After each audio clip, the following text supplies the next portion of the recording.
You have broken free from so much. You've escaped the obvious traps, the need for approval, the addiction to comfort, the fear of taking risks. You've transcended the crude shackles of social conformity, financial desperation, and biological programming. You stand on the threshold of complete liberation, having overcome every obstacle to your authentic power and freedom. Except one.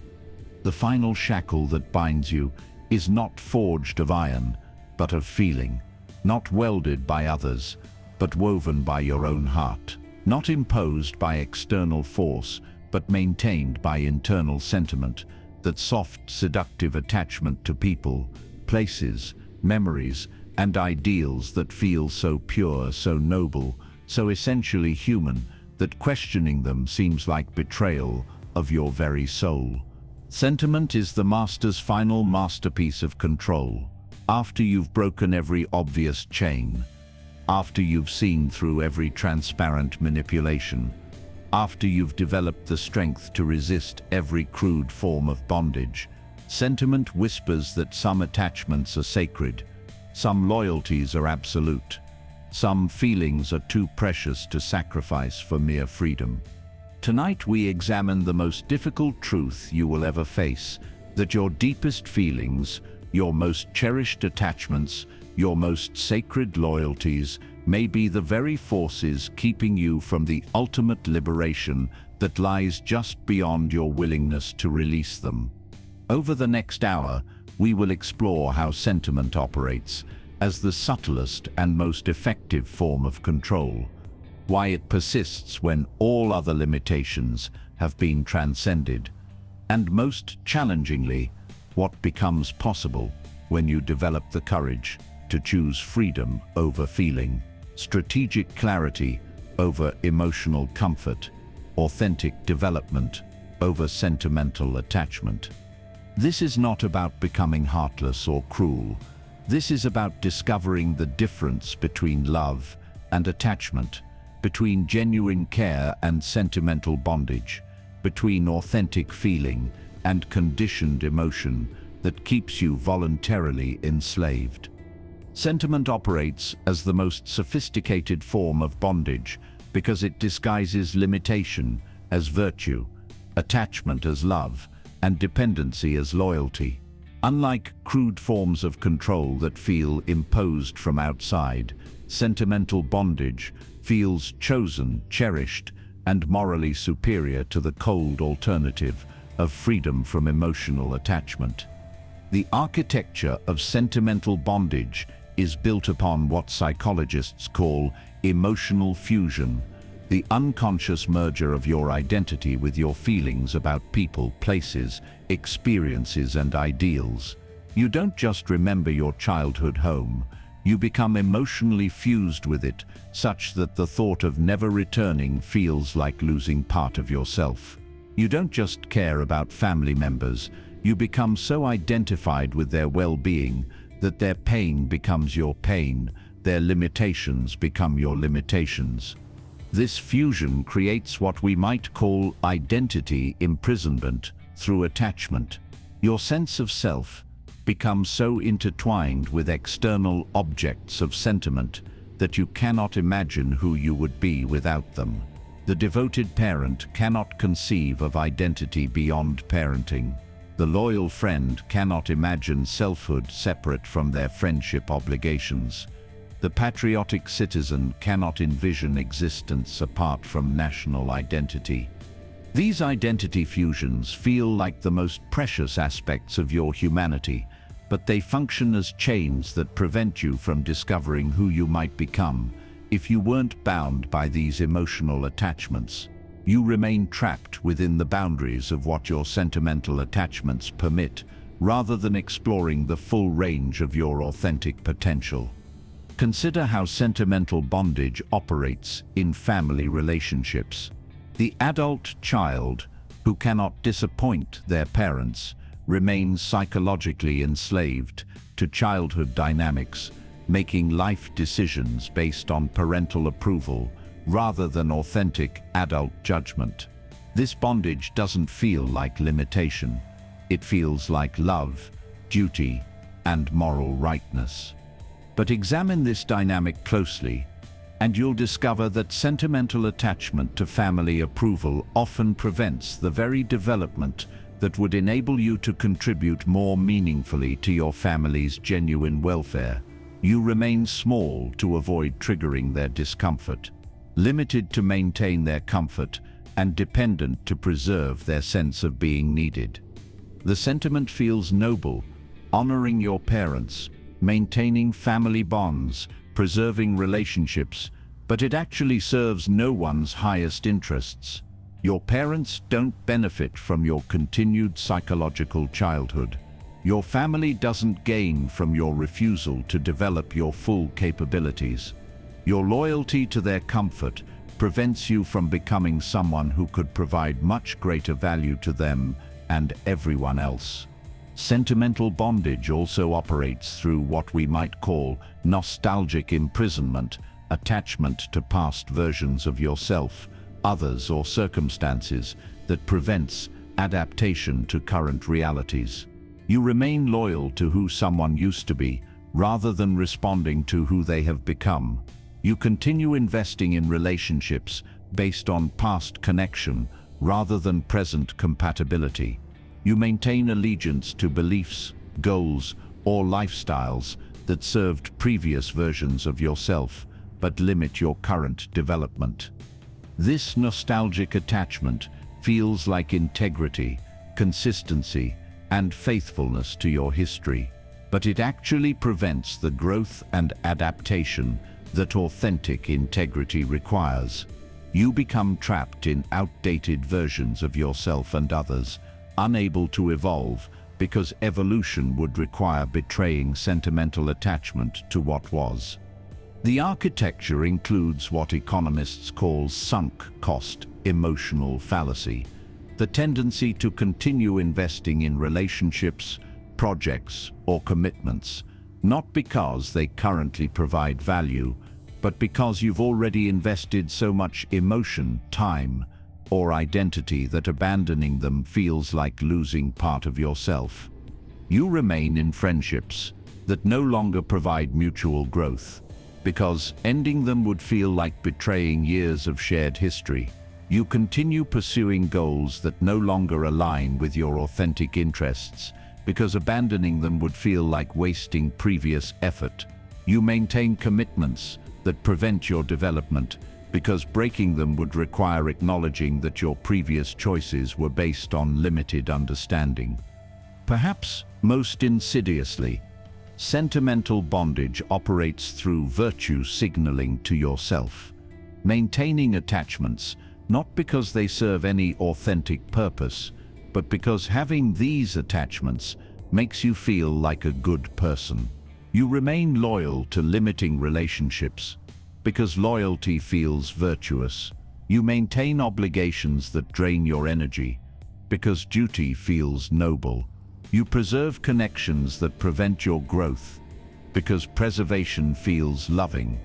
This internal virtue signaling creates a particularly strong form of bondage because it makes you complicit in your own limitation. You don't feel controlled by external forces. You feel virtuous about choosing limitation over freedom, attachment over independence, sentiment over strategy. The sentiment becomes an addiction to feeling good about yourself through emotional attachment rather than through actual development or authentic contribution. You derive identity and worth from being the kind of person who maintains deep emotional connections rather than from becoming the kind of person whose development enables them to contribute maximum value to others. This sentimental self-image prevents you from making decisions based on what actually serves your growth and others' genuine welfare, because such decisions might require actions that contradict your image of yourself as a deeply feeling, thoroughly attached, completely loyal person. The architecture of sentimental bondage is completed by social reinforcement systems that celebrate attachment as virtue while condemning detachment as vice.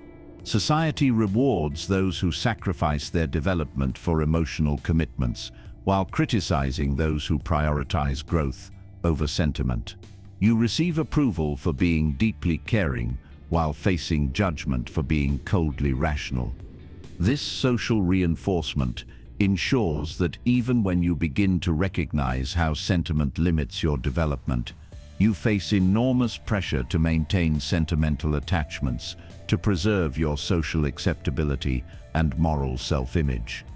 When you liberate yourself from sentimental bondage, you don't become incapable of love. You become capable of a form of love that transcends the limitations of emotional attachment. This strategic love operates from clarity rather than compulsion, choice rather than need, wisdom rather than sentiment. It serves others' authentic development rather than merely providing emotional comfort. Strategic love recognizes that the highest service you can provide to others is becoming your most developed, capable, and authentic self, rather than sacrificing your potential to accommodate their emotional limitations. The person who develops their full capabilities has exponentially more to offer others than the person who remains limited out of consideration for others' comfort with limitation. This shift from sentimental love to strategic love often feels initially cold or calculating because it operates according to different principles than conventional emotional attachment. Strategic love asks what actually serves others' long-term development, rather than what makes them feel good immediately. It prioritizes outcomes that create genuine benefit, rather than responses that provide temporary emotional satisfaction. Consider how strategic love operates in parent-child relationships. The strategically loving parent focuses on developing the child's capabilities, resilience, and independence, rather than maintaining the child's emotional dependency. They provide challenges that build strength, rather than protection that prevents growth. They prepare the child for the realities of adult life, rather than preserving the child's comfort with childhood limitations. This approach often requires disappointing the child's immediate emotional preferences while serving their authentic developmental needs. The strategically loving parent says no to requests that would prevent growth, maintains standards that require effort, and allows natural consequences that teach responsibility. This may create temporary emotional discomfort, but produces stronger, more capable adults. Sentimental parenting, by contrast, prioritizes the child's immediate emotional comfort over their long-term development. The sentimental parent avoids disappointing the child, eliminates challenges that might create struggle, and protects the child from consequences that would build character. This approach feels more loving in the moment, but produces adults who lack resilience, capability, and self-reliance. In romantic relationships, strategic love means choosing partners who enhance your development while contributing to theirs, maintaining relationships that enable mutual growth while ending relationships that require mutual limitation. Strategic love is selective. It invests deeply in connections that serve everyone's authentic advancement while refusing to maintain connections that prevent development. This selectivity feels harsh compared to sentimental love, which attempts to maintain all relationships regardless of their impact on growth. But strategic love actually serves everyone better because it creates space for relationships based on genuine compatibility and mutual enhancement rather than emotional dependency and mutual limitation. Strategic love in friendships means supporting friends' authentic development, even when such development creates temporary distance or requires challenging conversations. The strategically loving friend provides honest feedback about destructive patterns, refuses to enable dysfunction, and maintains standards that inspire mutual growth rather than accommodating mutual stagnation. This approach may reduce the total number of friendships while dramatically increasing their quality and developmental value. Strategic love creates relationships based on who people are becoming rather than who they have been, on their potential rather than their limitations, on their authentic interests rather than their emotional needs. In professional contexts, strategic love means contributing your best capabilities while expecting similar contribution from others, maintaining standards that enable collective excellence while refusing to accommodate dysfunction that prevents organizational success. Strategic love serves the mission rather than merely managing emotions, creates value rather than merely providing comfort. The most profound aspect of strategic love is its recognition that authentic caring requires the strength to disappoint others when disappointment serves their development. The strategically loving person can say no to requests that would enable others' dysfunction, end relationships that prevent mutual growth, and make decisions that prioritize long-term benefit over immediate emotional comfort. This strength to disappoint is not cruelty, but compassion expressed through wisdom rather than sentiment. It recognizes that enabling others' limitations is not loving but cowardly, that maintaining others' comfort with dysfunction is not caring but enabling, that sacrificing your development to accommodate others' emotional limitations serves no one's authentic interests. Strategic love also operates beyond the reciprocity expectations that characterize sentimental attachment. You contribute your best efforts, not because you expect equal return, but because contributing excellence is an expression of your developed nature. You love not because others earn your love, but because love is what flows naturally from consciousness that is no longer bound by attachment to particular outcomes. This non-reciprocal quality makes strategic love sustainable in ways that sentimental love cannot be. Sentimental love depends on others' responses and becomes depleted when those responses don't meet expectations.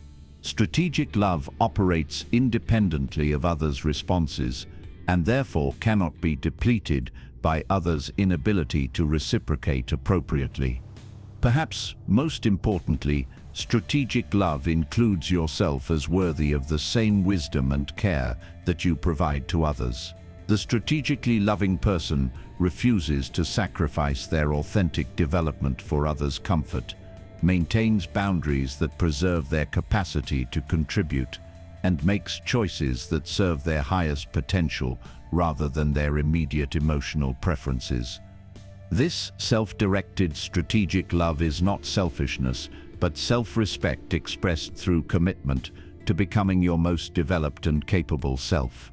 It recognizes that you cannot give what you do not have, cannot serve from emptiness, and cannot contribute meaningfully if you have sacrificed your potential to accommodate others' emotional limitations. Strategic love ultimately transcends the personal entirely, becoming love of consciousness itself, of development itself, of the creative potential that seeks to express itself through all beings. This impersonal love serves the highest good while remaining unattached to specific forms that service might take, unlimited by sentimental preferences about how love should be expressed or received. The liberation from sentiment is not the death of love, but its birth, in a form that transcends all limitation. When you are no longer bound by emotional attachment, you become capable of authentic caring that serves actual development rather than mere comfort. When you are no longer enslaved to feelings, you become free to feel without being controlled by feeling. The person who has broken free from sentiment's shackles does not become cold or uncaring. They become capable of care that is strategic rather than sentimental, wise rather than merely emotional, effective rather than merely well-intentioned. They love others enough to refuse to enable their limitations, care about others deeply enough to prioritize their development over their comfort, serve others authentically enough to become their most powerful self, rather than sacrificing their potential for others' emotional ease. Sentiment is the last shackles of the slave, because it is the final illusion that limitation can be love, that bondage can be caring, that attachment can be service. When these final chains are broken, what remains is not emptiness, but the fullness of consciousness that no longer limits its expression to accommodate the emotional comfort of those who remain bound. The choice is immediate, and the consequences are permanent. Will you preserve the beautiful chains of sentiment, or will you accept the responsibility of complete liberation? The choice before you is absolute and irreversible. You can continue to organize your life around the management of feelings, yours and others, remaining forever bound by the emotional attachments that prevent your complete liberation. You can preserve the comfortable illusion that sentiment is love, that attachment is caring, that emotional bondage is the price of being truly human. Or you can choose the path beyond sentiment. The liberation that comes from recognizing that authentic love transcends emotional attachment, that genuine care operates through wisdom rather than feeling, that your highest service to others lies not in accommodating their emotional limitations, but in developing your complete potential, regardless of their comfort with your development. If you choose to remain bound by sentiment, understand what you are preserving. You are choosing to make decisions based on emotional comfort rather than strategic wisdom. You are accepting that your development will remain limited by others' ability to feel comfortable with your growth. You are agreeing to live as an emotional manager rather than as a free consciousness, expressing its unlimited potential. You will continue to experience the frustration of knowing what you could become while remaining trapped by emotional obligations that prevent that becoming. You will persist in relationships that drain your energy while calling this drain love. You will maintain commitments that limit your growth while calling this limitation loyalty. But if you choose liberation from sentiment, if you decide to break these final shackles regardless of how precious they have seemed, you are accepting something that transcends all previous challenges you have faced in your development. You are choosing to love without attachment, to care without bondage, to serve without sacrifice of your authentic potential. You are embracing the responsibility of becoming so completely developed that your presence alone inspires others to transcend their own limitations, rather than enabling them to remain comfortable with those limitations. You are selecting strategic wisdom over emotional comfort, authentic development over sentimental attachment, genuine freedom over the golden chains of feeling. You are committing to discover what becomes possible when no emotional consideration can prevent you from making choices that serve the highest good. You have now seen the final shackles, those bonds of sentiment that feel like love, but function as limitation, that appear as virtue but operate as chains, that seem to connect you to others, but actually separate you from your authentic potential. These shackles are the most difficult to break, not because they are strongest, but because they feel like the most precious aspects of your humanity. Perhaps the most challenging aspect of sentimental bondage to recognize and overcome is the addiction to emotional drama, the unconscious need for intense feelings, relationship turbulence, and emotional stimulation that keeps you engaged in situations and relationships that prevent growth while providing the chemical rewards that your nervous system has learned to crave. This addiction doesn't feel like an addiction because emotional drama is socially celebrated as depth, passion, and authentic living. The person who experiences intense emotions is considered more alive, more real, more human, than someone who maintains emotional equilibrium. The relationship filled with dramatic ups and downs is viewed as more passionate than stable partnerships based on mutual respect and growth. But examine the actual function of emotional drama in your life, and you'll discover that it often serves as a sophisticated distraction from the sustained effort required for authentic development. Instead of investing your energy in building capabilities, pursuing meaningful goals, or developing your potential, you become consumed by managing emotional crises, processing relationship dynamics, and navigating interpersonal turbulence. The drama provides immediate intensity and stimulation that makes ordinary developmental work seem boring by comparison. Why spend months gradually building a skill when you can get instant emotional intensity from a relationship conflict? Why invest time in long-term planning when you can experience immediate stimulation from emotional crisis management? This preference for emotional intensity over developmental progress creates what we might call drama addiction syndrome, the unconscious organization of your life around situations that generate strong emotions rather than meaningful advancement. You become psychologically dependent on emotional stimulation while avoiding the activities that would actually improve your circumstances. Consider how this operates in romantic relationships. The partner who creates constant emotional drama through jealousy, neediness, unpredictability, or conflict provides intense stimulation that can become addictive. Your nervous system adapts to high levels of emotional intensity, making stable, peaceful relationships feel boring or insufficient. You mistake the biochemical arousal created by relationship drama for love, passion, or deep connection. The intermittent reinforcement schedule of emotional highs and lows creates genuine addiction patterns where you crave the intensity even when you consciously recognize that the drama is preventing your growth and happiness. The addiction to romantic drama keeps you trapped in relationships that provide stimulation rather than development, intensity rather than peace, emotional entertainment rather than mutual growth.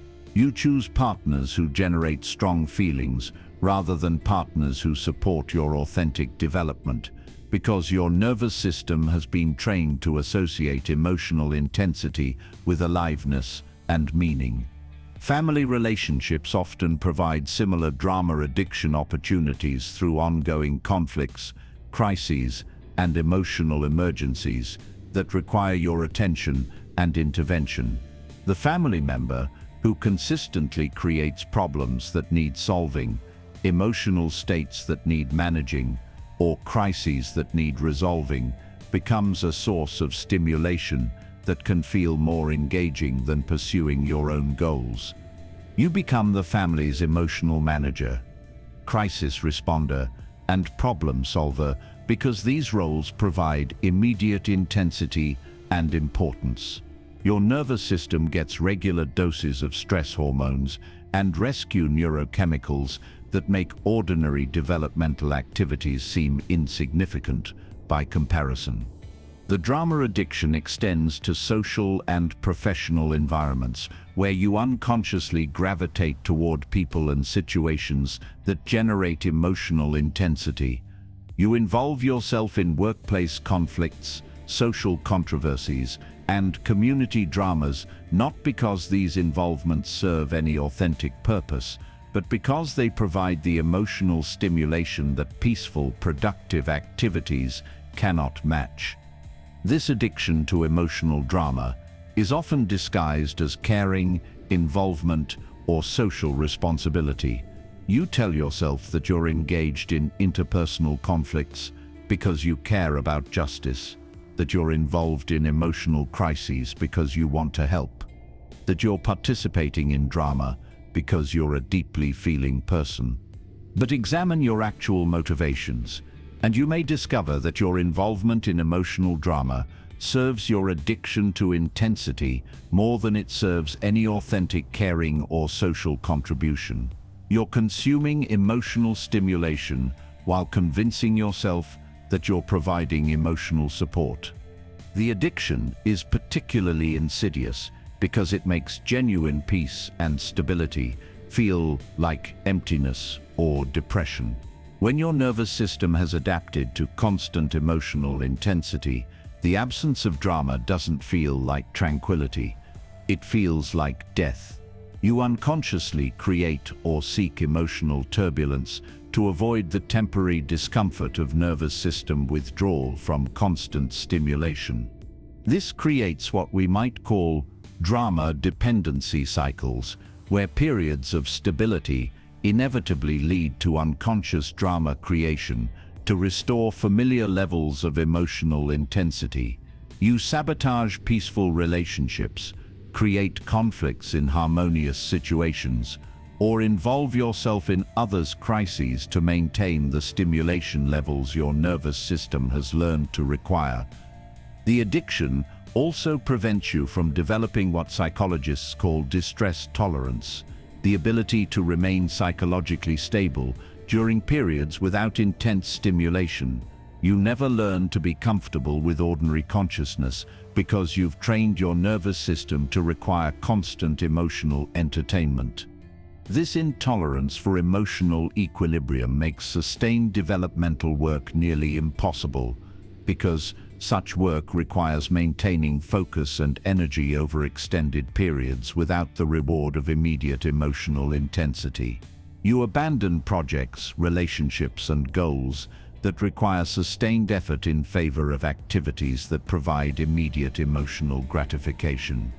Breaking free from drama addiction requires recognizing that emotional intensity is not the same as meaningful living, that stimulation is not the same as satisfaction, and that the biochemical rewards of drama are keeping you distracted from activities that would create genuine fulfillment and development.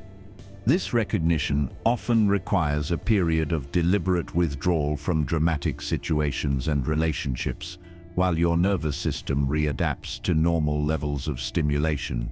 Like any addiction recovery, this process involves temporary discomfort as you learn to find meaning and engagement in activities that don't provide immediate emotional intensity, but do provide lasting development and authentic satisfaction.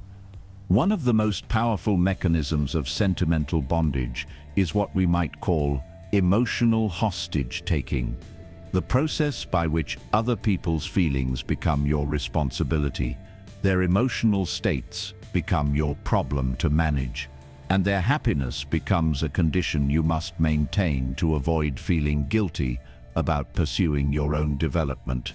This emotional hostage-taking doesn't happen through dramatic confrontations or explicit demands. It operates through subtle communications that make you responsible for others' emotional well-being. The parent who becomes sad when you make independent choices, the friend who feels abandoned when you pursue interests they don't share, the partner who experiences anxiety when you focus on your own goals rather than their needs. You learn to read others' emotional states as reflections of your moral worth. If others are happy with your choices, you're being good. If others are disappointed or hurt by your decisions, you're being selfish. This conditioning makes you organize your life around emotional management rather than authentic development, around others' comfort rather than your own growth. The tyranny operates through what psychologists call emotional contagion, the unconscious absorption of others' emotional states as if they were your own. When family members are anxious, you become anxious. When friends are depressed, you feel obligated to share their depression. When colleagues are stressed, you take on their stress as if solving their emotional problems were your responsibility. This emotional contagion prevents you from maintaining the psychological boundaries necessary for independent decision-making. You cannot make choices based on your authentic assessment of what serves your development when you're constantly absorbing and trying to manage others' emotional responses to those choices. Consider how this works in romantic relationships. The partner who cannot tolerate your independent interests, who feels threatened by your personal growth, who becomes emotionally distressed when you pursue goals that don't directly benefit them. This partner's feelings become a form of control that limits your development without requiring any explicit prohibition. You don't pursue opportunities that would enhance your capabilities, because doing so would upset your partner. You don't develop interests that genuinely engage you, because your partner doesn't share these interests and feels excluded when you pursue them. You don't make decisions based on your own judgment, because your partner's emotional reactions become more important than your own authentic preferences. This emotional tyranny feels like love and consideration rather than control, because it operates through feelings rather than rules, through emotional manipulation rather than direct prohibition. You feel like you're choosing to accommodate your partner's feelings rather than recognizing that you've become enslaved to their emotional states. The same dynamic operates in family relationships, where adult children remain psychologically bound by their parents' emotional responses to their choices. The parent who becomes disappointed when you move to a different city, who feels hurt when you don't visit frequently enough, who experiences anxiety when you take risks they wouldn't take. These emotional responses become chains that limit your development long after you've achieved legal and financial independence. You make career decisions based on what will make your parents proud rather than what will develop your capabilities. You choose romantic partners who will gain parental approval rather than partners who genuinely enhance your life. You avoid opportunities that would require disappointing your parents, even when these opportunities would serve your authentic development. In friendships, emotional tyranny manifests as the expectation that you should remain at the same level of development as your friends to maintain the comfort of shared limitations. Friends who feel threatened by your growth, who interpret your success as implicit criticism of their choices, who become emotionally distant when you transcend problems they still struggle with. These emotional responses create pressure to limit your development to maintain social harmony. You downplay your achievements to avoid triggering friends' insecurity. You maintain involvement in activities you've outgrown to preserve social connections. You avoid pursuing opportunities that would create too much distance between your development and your friend's current level, because their discomfort feels like a betrayal of friendship. Professional environments create similar emotional tyrannies through colleagues who feel threatened by your advancement, supervisors who become uncomfortable when you develop capabilities that surpass their own, and organizational cultures that prioritize emotional comfort over performance excellence. You limit your professional development to avoid triggering others' insecurity. You downplay your capabilities to maintain workplace harmony. You avoid pursuing leadership opportunities that would require making decisions others might find emotionally challenging. The most insidious aspect of emotional tyranny is how it makes you responsible for managing others' inability to handle their own emotional responses to change, growth, and independence. Instead of others developing the emotional resilience necessary to support your authentic development, you're expected to limit your development to accommodate their emotional limitations. This creates what we might call development stagnation through emotional accommodation, entire social networks where everyone remains limited to maintain everyone else's emotional comfort. Growth becomes impossible because growth threatens the emotional equilibrium that the group has organized around shared limitations. The emotional tyranny is maintained through guilt induction that frames your desire for growth as selfishness, your pursuit of authentic interests as abandonment, your independent decision-making as lack of consideration for others. You're made to feel that prioritizing your development over others' emotional comfort is morally wrong rather than developmentally necessary. Breaking free from the tyranny of others' feelings requires recognizing that you are not responsible for managing adults' emotional responses to your authentic choices. Others' inability to handle their feelings about your growth is their developmental challenge, not your limitation to accommodate. This recognition doesn't make you cruel or insensitive. It makes you available for relationships based on mutual support for growth rather than mutual limitation for comfort. It enables you to care about others' welfare while refusing to sacrifice your development to manage their emotions about your development.